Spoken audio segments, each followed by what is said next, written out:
Well, you guys look just like you do when I'm on TV. Except for you, you look a little different.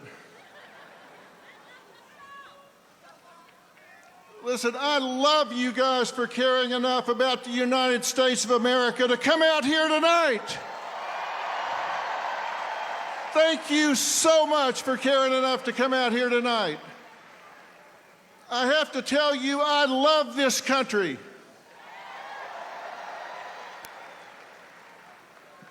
I do. I love this country. I stand up when our flag goes by. I put my hand over my heart when they play our national anthem. And I'm so proud to see so many people take time out of their day to come out here and stand up for this country.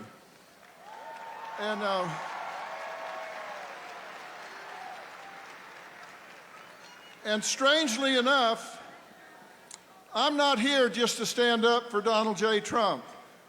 Lord knows he doesn't need me to stand up for him. He's tough as an old army boot. He's got lots of enemies, different groups that are scared, and between them, they have impeached him, indicted him, raided him, railroaded him, shot him, and sued him. And where is he? He is still standing.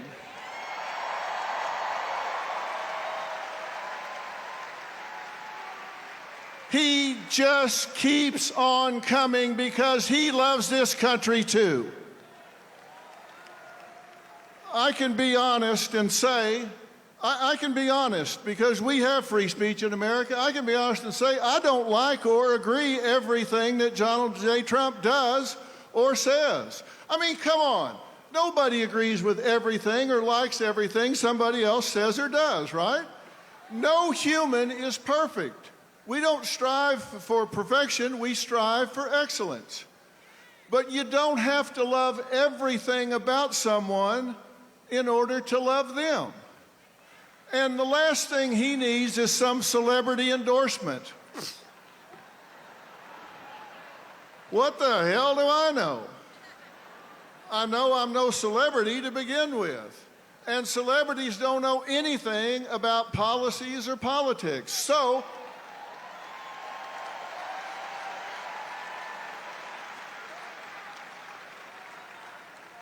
only difference between me and them is I'm willing to admit it. So, why am I here? Well, I'll tell you why I'm here. I'm here to talk to and stand up for the people who have declared their support for Donald J. Trump, or they got found out, or they want to do it, but they're too intimidated. Because you know what happens when somebody in this country says, hey, I'm going to vote Republican, I'm going to vote Donald J. Trump? They get canceled, intimidated, marginalized, excluded, or even fired or boycotted. And you know what that means? In short, that adds up to being bullied. And now we're talking about something I know a hell of a lot about. Now you're in my wheelhouse, buddy. I may not be an expert in politics, but I am an expert about bullying. And bullying is when you seek to harm somebody, you seek to intimidate, coerce, cause distress, fear, risk to their well-being. And it can be physical, verbal, relational, or cyberbullying.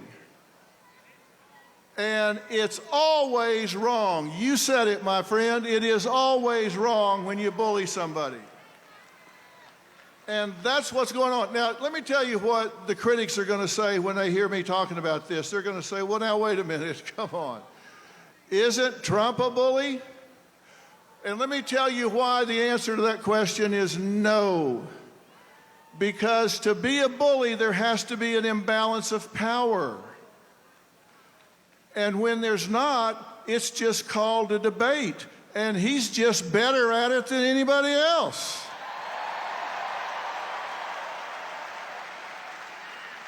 It's called debating. It's called arguing. It may even name calling, but it's not bullying unless there's an imbalance of power. And whoever he talks to, they've got a microphone, they got on their big boy pants, they got a stage, they got everything else. He's just better at it. And the same thing is true. When the Democrats or Harris call him fascist, Hitler, racist, misogynist, or a crook, is that bullying? Well, not really. It's ugly. But with the First Amendment, which we all want to keep, there's no imbalance of power, so it's not bullying. It's just like when he does. It may not be the best use of energy, but when you attack civilians, when you attack a citizen, and you use the power of the internet, you use mob mentality, you incite people to gang up and cause boycotts, then it's beyond ugly. And that's what's happening in this country right now, and that's not okay.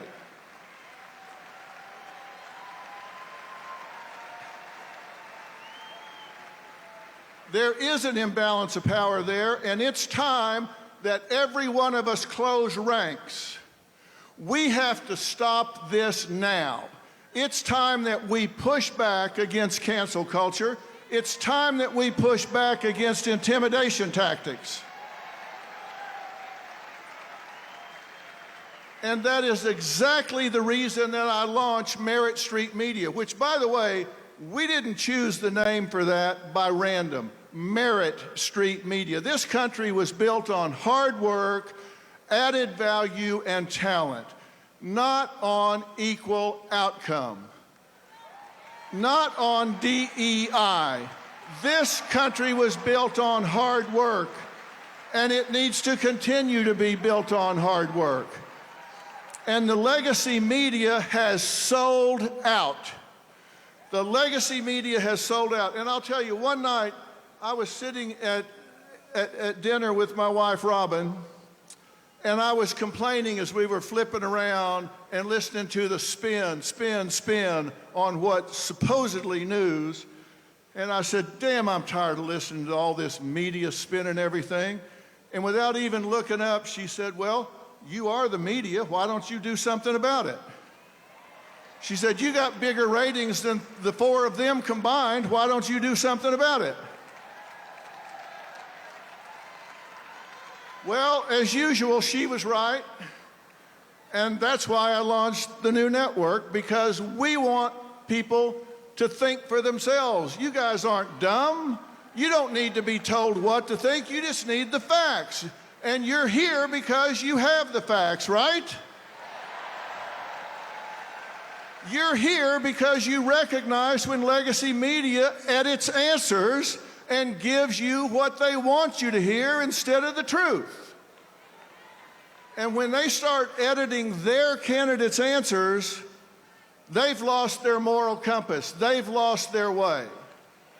And I would love to say it's equal on both sides, but I'll guarantee you, when Beyonce, George Clooney, De Niro, and Lizzo come out and say they're for Kamala Harris, when they all come out and say they're for Kamala Harris, did you read anything or hear anything in the media criticizing it? No. But you watch what happens tomorrow morning when people find out I came here to talk to you.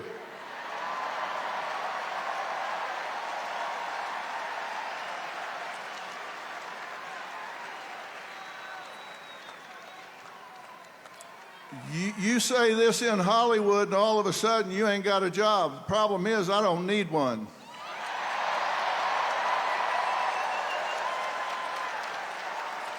I don't need a job because I got you.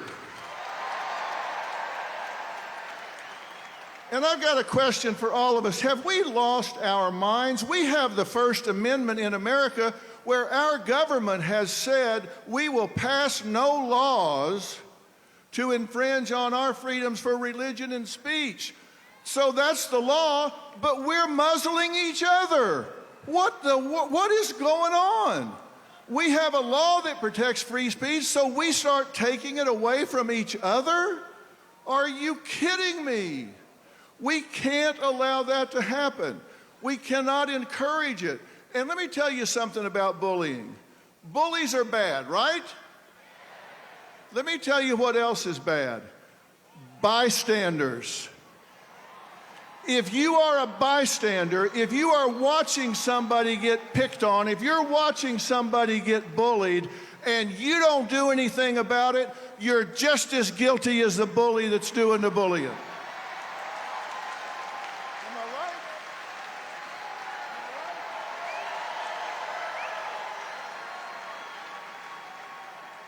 right? I have talked to so many children in schools that tell me the worst feeling they've ever had is being bullied and feeling alone and abandoned when they are picked on and intimidated, when they wished even one person, even one other kid would step up and say, hey, come sit with me at lunch. Don't sit in a stall in the bathroom and cry your way through lunch and eat alone. We're not going to let you be alone. And it's the same thing with adults. Adults don't want to be cut out of the herd and feel like they're alone. The number one need in all people is acceptance. The number one fear is rejections, and bullies, they prey on that. We must claim the right to our point of view. We must be critical thinkers, and when you see somebody being picked on, then you've got to be willing to step up and say, hey, I'm with you. Don't let that happen. And you've got to know why you're strong on the issues you're strong on. You've got to know why you're strong on affordability and safety and security and the border and family care for men and women and law and order and your core values for your children's education and our military. Know why you're where you are. And when you come to your friends and coworkers being bullied, don't be a bystander. Don't be a bystander. You can't let it happen. When you say you love America, that's a verb. That also means you love Americans. You've got to push back and call out the bullies. You've got to stand with those that have targets in their lives. Targets if they're picking on them by calling their jobs to get them fired. Boycotts or kicking them out of their jobs at church or their groups at church. I've spent 45 years listening to people. And I was just in North Carolina and after the hurricane hit down there. And you know what? I saw neighbors helping neighbors, and not one of them asked, are you a Democrat or a Republican?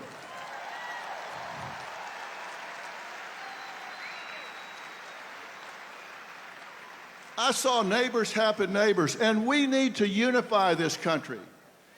You have the right to vote for who you want to vote for president, and we need to step up and claim it, and we need to stand with each other. There are so many who want to, but they're bullied, so they're afraid to. And let me tell you something. One of the most important days in American history was 9/12/2001. Not 9/11. We all know what happened on 9/11. One of the most important days was 9/12, because on 9/12, we all woke up and we were all Americans on 9/12. If you were an American on 9/12, stand up right now. If you were an American on 9/12, stand up right now. That's who we were. That's who we are. And the difference between winners and losers is winners do things losers don't want to do. And we have to stand proud to help our neighbors who want to vote their conscience and not be afraid. No one should be alone. No one should feel abandoned. No one should have their business boycotted. If you hear somebody's getting their business boycotted, you should get your friends and make sure their business gets doubled. If somebody pulls their advertising from your friend's business, you should let those advertisers know you're going to spend the rest of your life making sure that advertiser is boycotted until they do the right thing. You need to let people know this is over in America. We're going to unify this country. We're going to listen and not be intimidated. We're going to go out and lead by example. Let's quit complaining about what is and start doing something about it. If your neighbor wants to vote the other way, say fine, go vote the other way. I'll love you anyway. Let's lead by example. If they want to do it, let them do it. Love them anyway. But as for you, the collective you, I don't want you to just listen and say, nice talk, Dr. Phil. I want you to march in your life. I want you to march with your beliefs. I want you to not be intimidated. Don't be stopped, and don't just vote. Take 5 people with you. Like I said, the difference between winners and losers is winners do things losers don't want to do. And what they do is they take actions toward known outcomes. They deal with the truth. They set goals, and they go after them with passion. And it's time for us to bring it home. It's time for us to bring it home. It's time for us to be winners. Winners, winners, winners.